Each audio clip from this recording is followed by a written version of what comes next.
Flare Network is the translator of finance, not just blockchain, folks, not just blockchain, but the entirety of finance. The reason is it is connecting various legacy systems with the blockchain, and it is also the translator of blockchain, particularly because it is interoperable between different chains, sort of that medium language for different chains. So look at this. There's a really good example over here by Crystal over here. Crystal has posted Flare equals the translator of blockchains. Let's suppose and let's say Bitcoin speaks English, Ethereum speaks French, XRP speaks Spanish, and none of them understand each other. So Flare comes in and says, hey, I can speak all of your languages and help you share information. So it is sort of that translator between different blockchains. It is trying to connect various chains.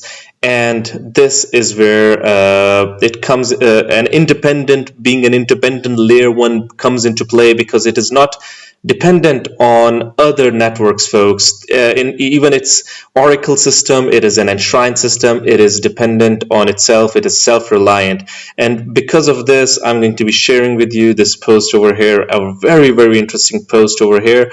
By ftso.eu, and Flare also has reposted this one. This is really interesting, folks. Check this out.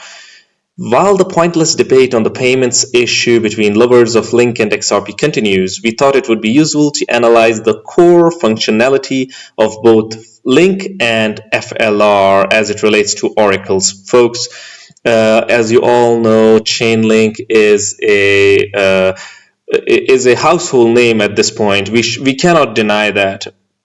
Chainlink, built on top of Ethereum. By the way, it relies on Ethereum, built on top of Ethereum. Meanwhile, Flare is a layer one, so it has different functionalities as well. More than one functionalities, disrupting more than one sector. So look at this. How do they fare against each other? Look at this. Chainlink versus Flare Oracle systems, a comparison. When it comes to participation, Chainlink, limited participation with high barriers to entry. Meanwhile, Flare has an open participation model allowing anyone to become a data provider with minimal barriers to entry.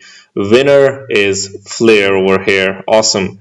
Operators, Chainlink, centralized selection of node operators with high technical requirements. When it comes to Flare, it is a permissionless system allowing any participant to operate as a data provider. By the way, if anyone does not know, permissionless system is a system in which no third parties are involved, a trustless system basically with lower technical barriers. Awesome. When it comes to data sources, Chainlink relies on a limited set of pre-approved data sources. Flare supports a wide range of data sources with the ability to incorporate information from multiple exchanges. Awesome again. Aggregation. Chainlink, basic aggregation methods with limited customization options, primarily uses median-based approaches.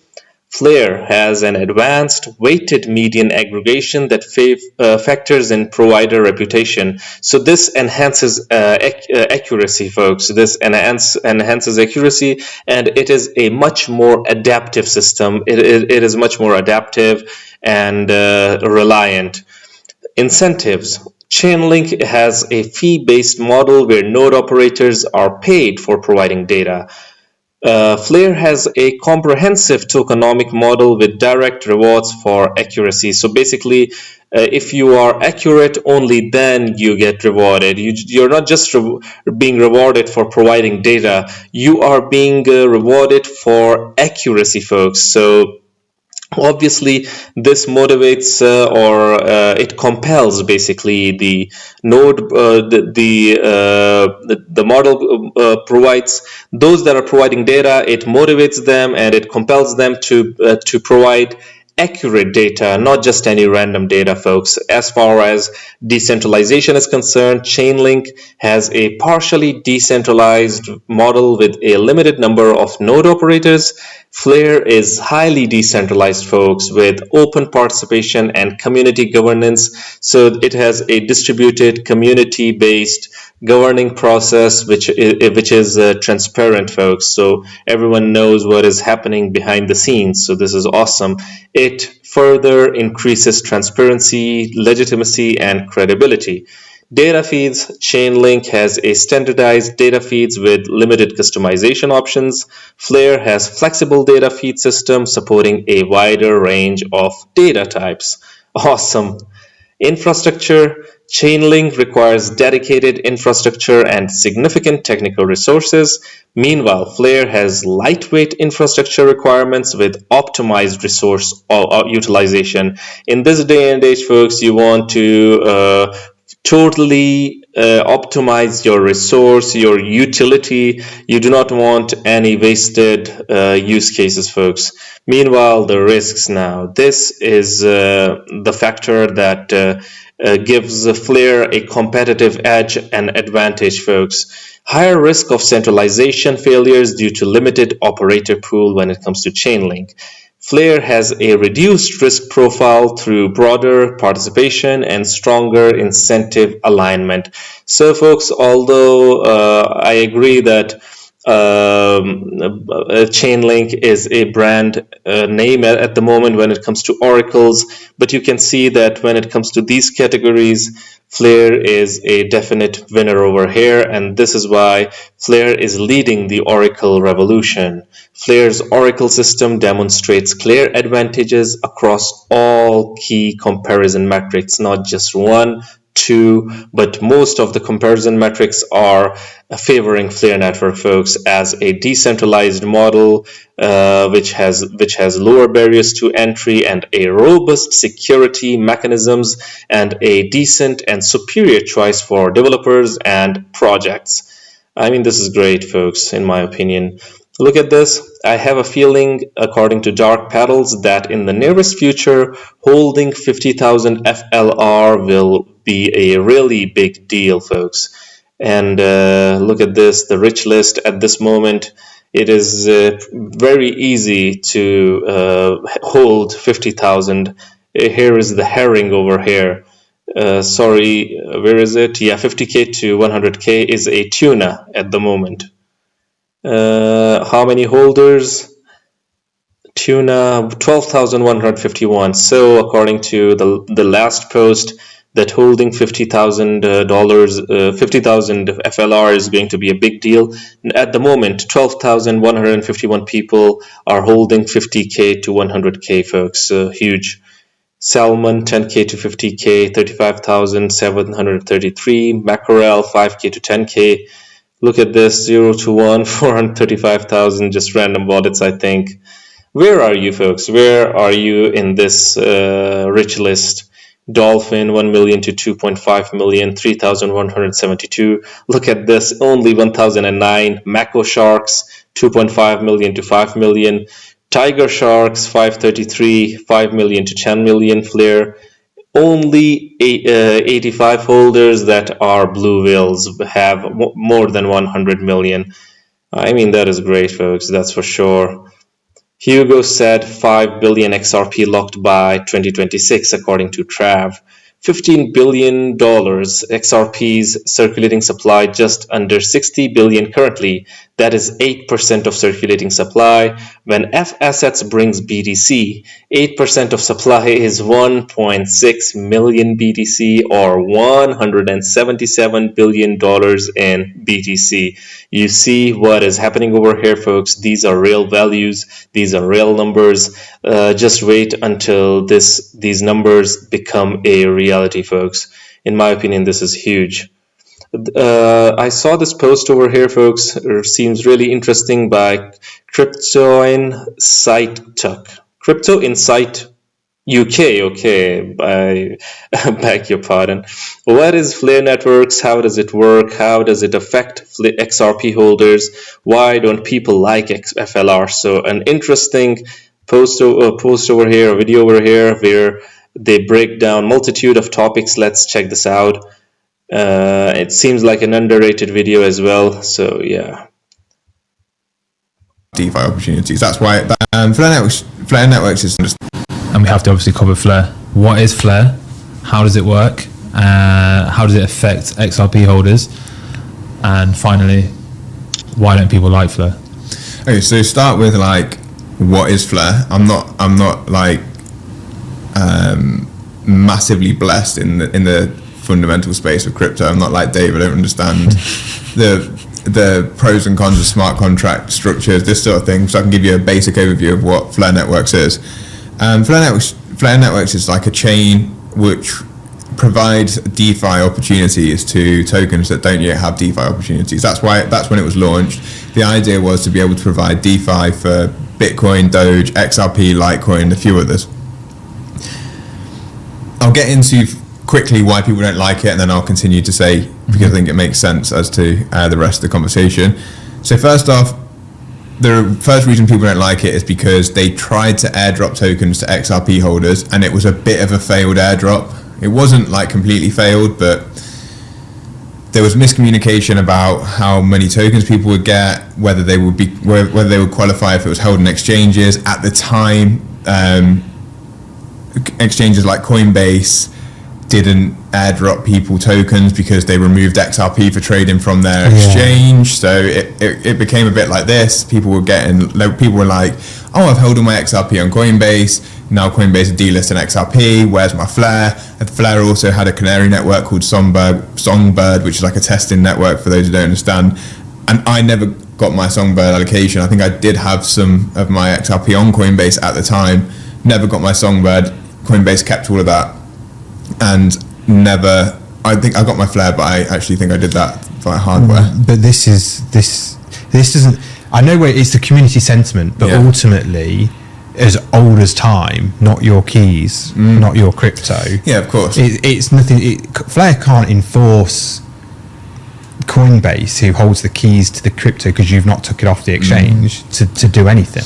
And this is one of the problems with Midnight, because Midnight has got a similar thing, but I'll leave that, carry on about Flare. Yeah, because I think though at the time it's like people asked if they would get their crypto if they held it on an exchange, and then Flare pretty much confirmed that they would, and then all this happened with the SEC and obviously throws a spanner in the works. So that obviously sets them off on the back foot from day one. And then the secondary issue that they've had is they've not been great at, until recently they've got much better, they've not been great at committing to a deadline. Oh, we're going to do this, we're going to do this is the date that it's going to be launched, and then executing on that date. It's always been pushed back for a reason. This has happened, and even on the most recent date, which was for the introduction of F assets, which is the big one, what everyone's waiting for, they've even pushed that date back from middle of August to now middle of September, which obviously is now a week or two away, because the reason they gave is that they have more institutional demand than they originally planned, and they wanted to do one last audit, which they did a public bounty audit on the contract, which maybe with time will be a good thing, but for your view in the eye of the public is quite negative, especially when you've had these issues in the past. Name me a more iconic duo, a blockchain company and missed deadlines. Yeah, I know. And I actually know Hugo. I don't know him actually. I've met him twice. We've been for lunch. So just for everyone, Hugo is the founder of... Hugo Fillion's co-founder of Flare Networks.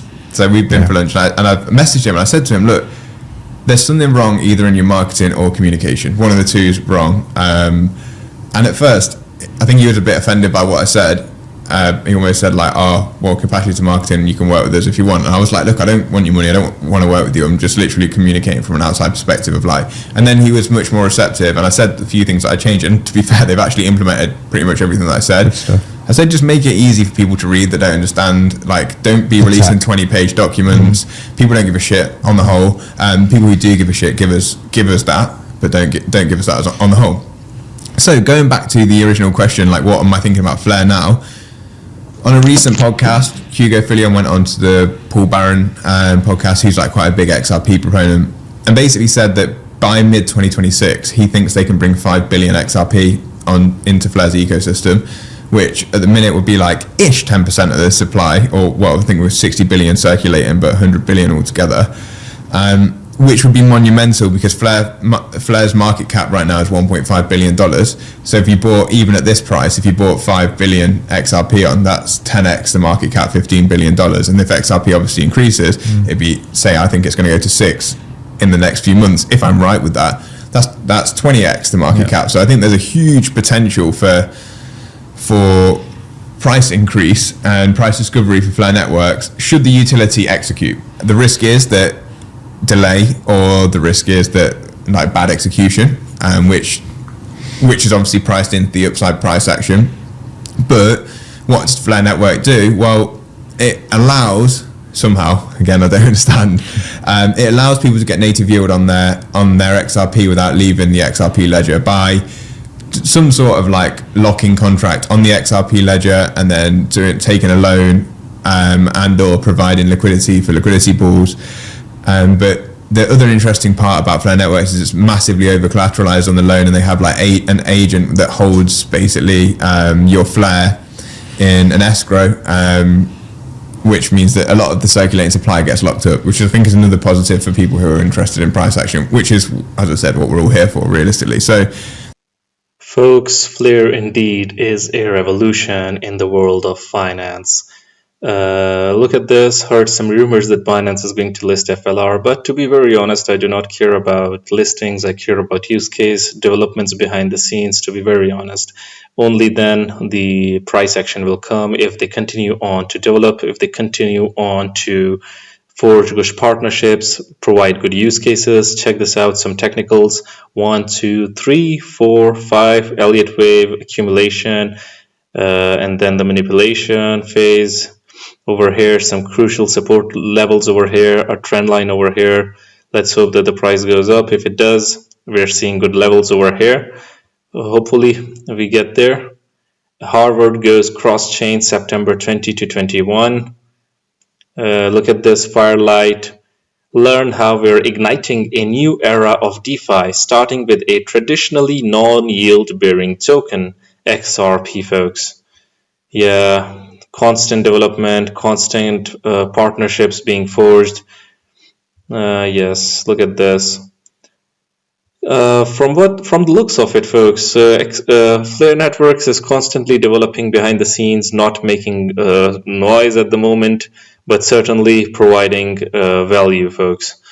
So, what do you guys think about Flare Network as the translator of finance, and where do you see Flare ranking? Do you think in terms of oracles, do you think it edges Chainlink or not? I would really like your opinions. Do hit the comment box below and let the community know. Anyways, guys, this was it for the video. If you liked it, make sure to like, share, comment, subscribe, and hit the notification icon if you're interested in utility coins and potential gems. And you can also support the channel by checking out Patreon by following the link in the description box below. Until next time, stay blessed and stay tuned. Thank you very much, everyone.